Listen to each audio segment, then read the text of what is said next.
So today, I want to talk about kind of monotony and the way that life gets boring, for a lack of a better term.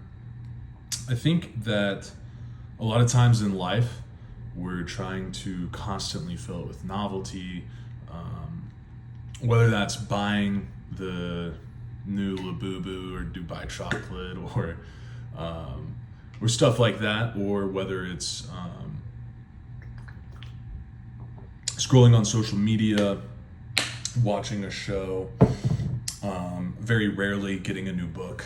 A lot of people don't get new books these days, but kind of just a normal, boring life that a lot of people would consider would be you wake up at the same time every day, you have the same breakfast, you go to the same job, or you go to the same class for school, and you have the same lunch, and then you either continue to work, continue to class, go home, study, work more on work, or just kind of do nothing and sit on your phone and scroll Instagram, TikTok, Twitter.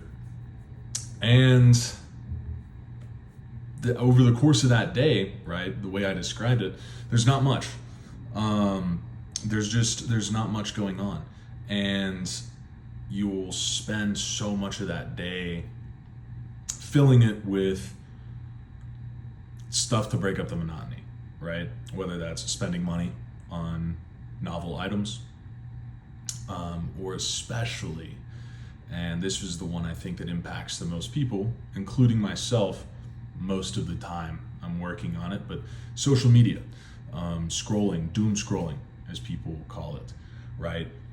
That idea of, I don't know if you guys have ever gotten it, but every so often I'll get a reel that says, hey, try to remember the reel you saw 5 reels ago. And I'm like, wow, I can't. Truth be told, I don't even know what the last reel was. Or I've seen ones that are like, they're making fun of like when you're trying to remember something, so you go 3 reels ago to remember what it was that you wanted to do or whatever. And it's funny, you know, it's a goof, it's a laugh, but I think it's really toxic in the metacognitive example of it, right? Like when you actually take time to think of it and take time to kind of digest that aspect, right? It's really toxic. The fact that we are so glued in on these screens, on this entertainment system, that we end up kind of giving our life to it and giving pieces of ourselves to it, so that way we cannot be bored. And that's simply what it is. We just don't like being bored as humans. We're kind of hardwired not to be bored, because if you are bored, then we kind of assume like, oh, something's wrong, I got to fill up this time. Because in the hunter-gatherer sense, boredom, you should be hunting, you should be gathering, you should be improving your living space, you should be doing this, and that. Well, what if you don't eat tomorrow, right? Boredom has a negative connotation, comes also from the Puritan work ethic, from, hey, like you should constantly be working. Your value comes from your work, right? That is what kind of the foundation of our economic and political system in the United States is founded upon, is, hey, you should always be working towards something because boredom's bad and you should do more. Now, that's another video for another day. I'm not going to get too big into that. But it just goes to show we hate monotony, right? It's ingrained in our culture, it's ingrained in our mindset. Monotony is, for some people, they enjoy it, but I'm talking about monotony from a boredom aspect, from like there's nothing to do. So specifically with social media, I think it degrades our ability to have a human experience. It really devalues the currency of life, which is, in my opinion, the currency of life is experiencing things. It is learning new things. It is going out and doing different things, right? That's what I believe the currency of life is. So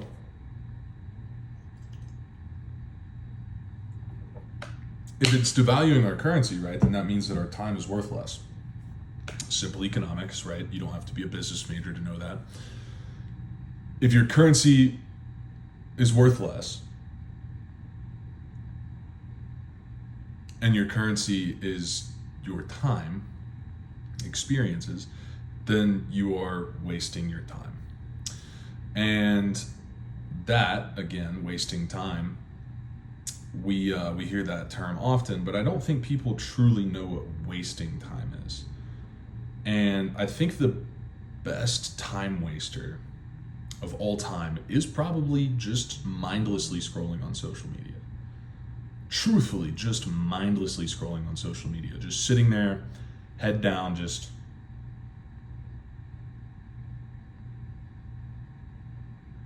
right? I mean, that's nothing. It's not it's not in the pursuit of anything, right? You could say, "Oh, I'm in the pursuit of knowledge. I'm trying to learn more." Really? Do you really 100% of the time use social media to learn? Some people do. I'm not saying you don't. I just want you to really reflect.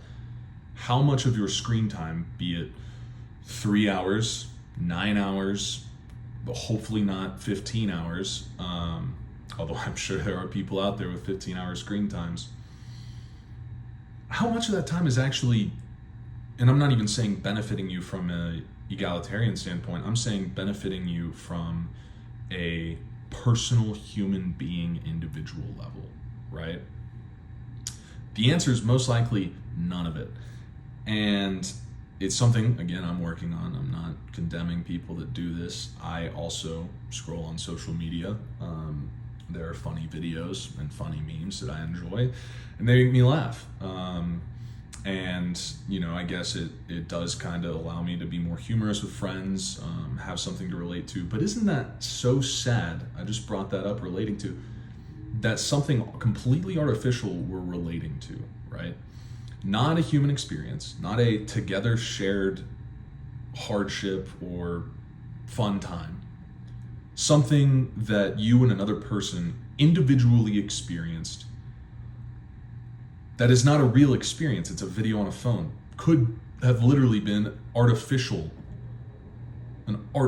intelligence made video. It could be completely fake, not real in the slightest, in the definition of the term real. And I think it's depressing, quite frankly, that we don't go outside enough, that we do not experience the world as much. And I'm not saying go book a freaking trip to Cabo or Ibiza or go to Paris or go to and name any destination, right? I'm not saying to go do that, because you can just have fun and experiences in your own dang backyard. In your backyard. It doesn't matter how small, right? You could have a 20 square foot backyard, and if you really tried, could have fun. If you live in America, odds are you live probably maybe just an hour or two away from some gorgeous outdoor scenery. Maybe even less, depending on where you live. Truthfully, an hour or two away from a mountaintop, from some woods, from a desert landscape, right? I mean, I'm looking at a desert landscape right now, and there is a beauty to it. Not a lot of people find the desert beautiful, but I do. And again, that's another video for another day, but it's that. It is that, right? It is what I'm looking at right now. It is just so gorgeous. I'm watching the sunset right now.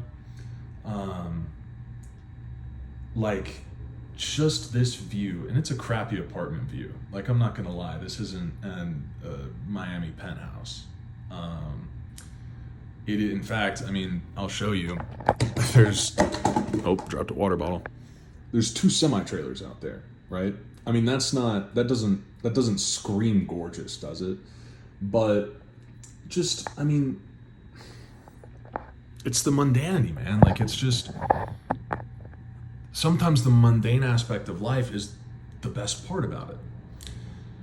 And so earlier on in this video, I mentioned a day, right? Where you did the same thing. Well, imagine if you woke up and, you showered using shampoo that you like, that is a good fragrance to you. And you smell that fragrance and it smells good, and you're gonna be smelling like that all day, and you use a body wash and a facial wash. Dudes, wash your face, use face wash, take care of yourself, and then you get out of the shower, you go make breakfast, and you cook your breakfast just the way you like it.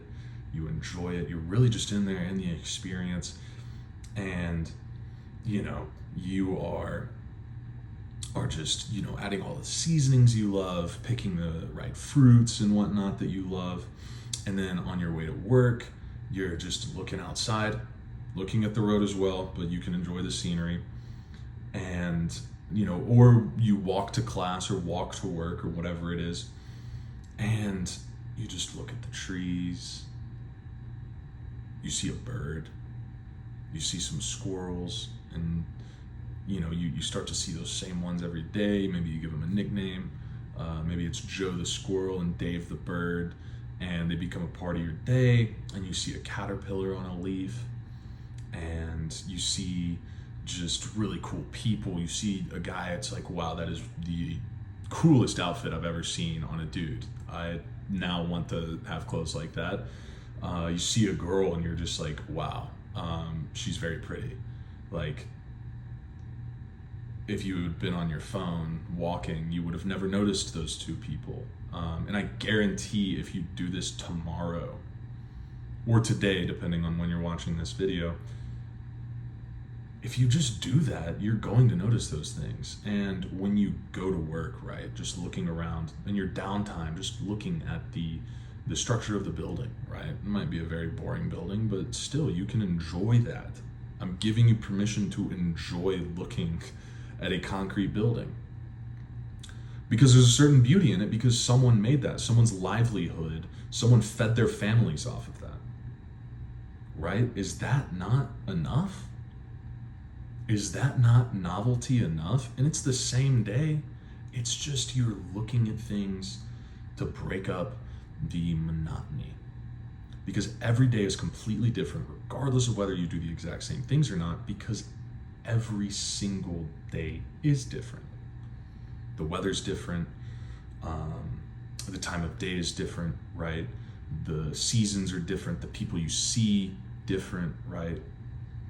So sometimes you have to just look around, right? And that could be enough. Looking around outside is enough. Looking around inside is enough, right? Really get to know this world, because you get only one shot at it. So why not look at as many things as possible? Why not look at as much beauty as possible? Why not? But ultimately,